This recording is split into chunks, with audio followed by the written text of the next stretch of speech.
அனைவருக்கும் வணக்கம். எங்கள் சேனலுக்கு உங்கள் அனைவரையும் அன்புடன் வரவேற்கின்றேன். இன்றைய சுவாரஸ்யமான கதையின் தலைப்பு மலர் மேக தேவதை என்பதாகும். மர்மமும் சாகசமும் நிறைந்த இந்த கதையை தொடங்கும் முன் எங்கள் சேனலை சப்ஸ்கிரைப் செய்து புதிய கதைகள் உடனுக்குடன் கிடைக்க பெல் பட்டனை அழுத்த மறக்காதீர்கள். உங்களின் ஆதரவு எங்களுக்கு இன்னும் பல அழகான கதைகளை கொண்டு வர உற்சாகம் தருகிறது. வாருங்கள், மாயங்களும் ரகசியங்களும் நிறைந்த மந்திர உலகத்திற்குள் நாம் பயணம் செய்யலாம். மிக தொலைவில் மனிதர்கள் பார்க்க முடியாத ஒரு உலகம் இருந்தது.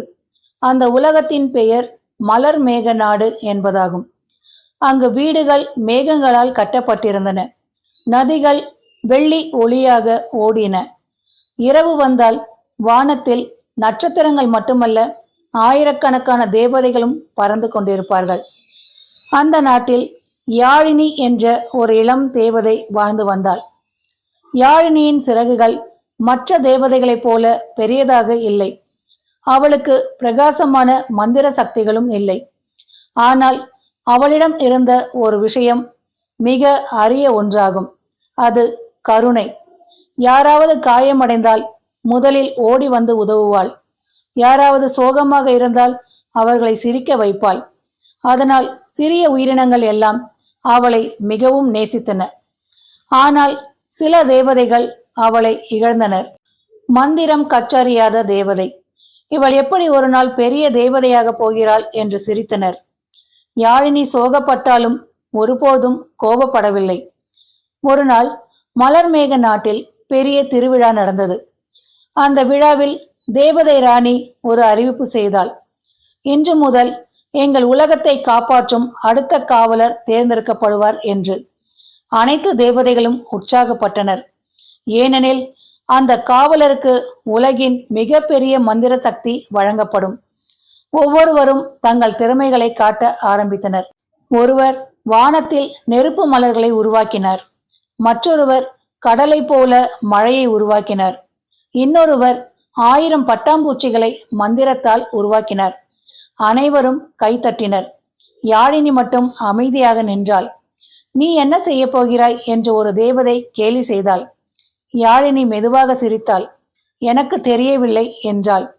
அந்த நேரத்தில் திடீரென வானம் கருமையாக மாறியது. மின்னல் சத்தம் கேட்டது. மலர் மேக நாட்டின் மையத்தில் இருந்த உயிர் கண்ணாடி திடீரென உடைய தொடங்கியது. அது சாதாரண கண்ணாடி அல்ல. அந்த கண்ணாடிதான் முழு உலகத்தின் ஒளியை பாதுகாத்து வந்தது. அந்த கண்ணாடி உடைந்து விட்டால் உலகம் இருளில் மூழ்கிவிடும். அனைத்து தேவதைகளும் பயந்தனர். தேவதை ராணி கவலையுடன் கூறினாள், இதை காப்பாற்ற ஒரே வழிதான் இருக்கிறது. நிலவின் மறுபுறம் இருக்கும் ஒளி மலரை கொண்டு வர வேண்டும். ஆனால் அந்த இடம் மிகவும் ஆபத்தானது. அங்கே செல்ல இருள் குகை, மாய நதி, தூக்கக்காடு ஆகியவற்றை கடக்க வேண்டும் என்றாள். பல வலிமையான தேவதைகள் கூட செல்ல தயங்கினர். அப்பொழுது யாழினி முன்னே வந்தாள். நான் சென்று கொண்டு வருகிறேன் என்றாள். அனைவரும் அதிர்ச்சி அடைந்தனர். நீயா? உன்னிடம் மந்திரமே இல்லை என்று சிரித்தனர். ஆனால் தேவதை ராணி மட்டும் அவளை நம்பினாள். சில நேரங்களில் நல்ல இதயம் பெரிய மந்திரத்தை விட வலிமையானது என்றாள். யாழினி தனது பயணத்தை ஆரம்பித்தாள். முதலில் அவள் சென்றது இருள் குகை. அங்கே ஒவ்வொரு சத்தமும் பயத்தை உண்டாக்கும். திடீரென ஒரு சிறிய குரல் கேட்டது, உதவுங்கள் என்று. ஒரு குட்டி முயல் கல்லின் கீழ் சிக்கியிருந்தது. யாழினி தன் பயத்தை மறந்து அந்த முயலை காப்பாற்றினாள். நன்றி தேவதையே என்று முயல் மகிழ்ச்சியுடன் ஓடிவிட்டது. அதன் பிறகு குகை முழுவதும் ஒளிர்ந்தது. இருள் விலகி வழி திறந்தது. யாழினி ஆச்சரியப்பட்டாள். அடுத்ததாக அவள் மாய நதியை அடைந்தாள். அந்த நதியை கடக்க முடியாது என்று எல்லோரும் கூறுவார்கள். ஏனெனில் அந்த நீர் மனதில் இருக்கும் பயத்தை அதிகமாக்கும். யாழினி நதிக்குள் கால் வைத்தவுடன் குரல்கள் கேட்டன. நீ தோல்வி அடைவாய். யாருக்கும் நீ தேவையில்லை. அனைவரும் உன்னை பலவீனமானவள் என்று நினைக்கிறார்கள் என்று. அவளின் கண்களில் கண்ணீர் வந்தது. ஆனால் அப்பொழுது அவள் காப்பாற்றிய முயல் நினைவுக்கு வந்தது. நல்லது செய்தால் உலகம் நமக்கு உதவும் என்று அவள் தனக்குத்தானே சொல்லிக் கொண்டாள். துணிவுடன் முன்னே நடந்தாள். அந்த நொடியில் நதி அமைதியானது. மந்திரம் போல நீர் இரண்டாக பிரிந்து பாதை உருவானது. பல மணி நேர பயணத்திற்கு பிறகு யாழினி தூக்க காட்டை அடைந்தாள். அங்கே மலர்களின் வாசனை யாரையும் தூங்க செய்துவிடும். யாழினிக்கு மிகவும் சோர்வாக இருந்தது. அவள் மெதுவாக கண்களை மூட ஆரம்பித்தாள். அந்த சமயம் மரத்தின் மேல் இருந்த ஒரு நீலப்பறவை பாட ஆரம்பித்தது. அந்த இசை யாழினியை விழித்திருக்க செய்தது. நீ முன்பு எனக்கு உணவு கொடுத்ததை மறக்கவில்லை என்றது அந்த பறவை. யாழினி சிரித்தாள். அன்பு ஒருபோதும் வீணாகாது என்று நினைத்தாள். இறுதியாக அவள் நிலவின் மறுபுறம் இருக்கும் ஒளித்தோட்டத்தை அடைந்தாள். அங்கே ஆயிரக்கணக்கான ஒளிமலர்கள் மலர்ந்திருந்தன.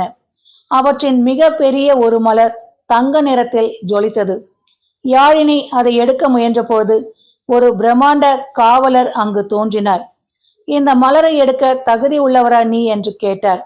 யாழினி அமைதியாக சொன்னாள், எனக்கு பெரிய சக்தி இல்லை, ஆனால் என் உலகத்தை காப்பாற்ற வேண்டும் என்ற ஆசை இருக்கிறது என்று அமைதியுடன் கூறினார்.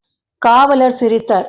உண்மையான மந்திரம் சக்தியில் இல்லை, தூய இதயத்தில் இருக்கிறது என்றார். அவர் மறைந்தார். ஒளிமலர் மெதுவாக யாழினியின் கைகளில் வந்து அமர்ந்தது. யாழினி வேகமாக மலர்மேக நாட்டிற்கு திரும்பினாள். அங்கே உயிர் கண்ணாடி முழுவதும் உடைய போகும் நிலையில் இருந்தது. அனைவரும் பயத்தில் நின்றனர். யாழினி ஒளிமலரை கண்ணாடியின் முன் வைத்தாள். ஒரு பிரகாசமான ஒளி வானத்தை நிரப்பியது. உடைந்த கண்ணாடி மெதுவாக சரியாக ஆரம்பித்தது. முழு உலகமும் மீண்டும் ஒளிர்ந்தது. அனைத்து தேவதைகளும் மகிழ்ச்சியில் கண்ணீர் விட்டனர். தேவதை ராணி யாழினியை அணைத்துக் கொண்டு கூறினாள், இன்று நீ எங்களுக்கு ஒரு உண்மையை கற்றுக் கொடுத்தாய். அன்பும் கருணையும் தான் உலகின் மிக பெரிய மந்திரம் என்பதை நாங்கள் உணர்ந்து கொண்டோம் என்றாள். அன்று முதல் யாழினி மலர்மேக காவலர் என்று அழைக்கப்பட்டாள். அவளை இகழ்ந்த தேவதைகள் கூட பின்னர் அவளின் நண்பர்களாக மாறினர். யாழினி எங்கு சென்றாலும் ஒரு உண்மையை எடுத்து உரைப்பாள். மனதில் அன்பும் இரக்கமும் இருந்தால் சிறுவர்களாலும் பெரிய அதிசயங்களை நிகழ்த்தி காட்ட முடியும் என்றாள். வெளிப்புற அழகு அல்லது பெரிய சக்தி மட்டுமல்ல, நல்ல மனமும் கருணையும் தான் ஒருவரை உண்மையில் பெரியவராக மாற்றுகிறது என்பதை இந்த கதையிலிருந்து நாம் கற்றுக்கொண்டோம்.